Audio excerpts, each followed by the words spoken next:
Hello viewers, today in this video tutorial I will show you how to remove the RFID tag or security tag from the clothes.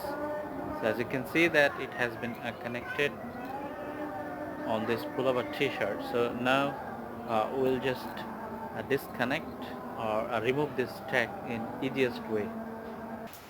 So to open this we'll need this hammer and this pliers.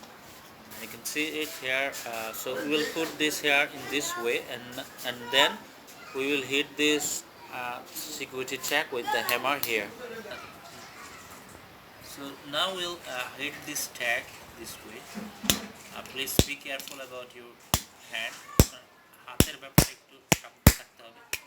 দেখুন আমরা এটাকে বাড়ি দেওয়ার পর এটা কিন্তু খুলে গেছে।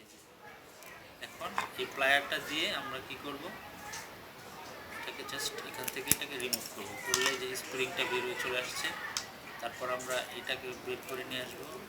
বল বিয়ারিংয়ের বলগুলো বের হয়েছে, আমরা এগুলো বের করবো। বের করলে এটা ইজিলি কিন্তু এটা আমরা খুলে ফেলবো। দেখুন কি সহজে কিন্তু এটা বের হয়ে গেছে। Thank you.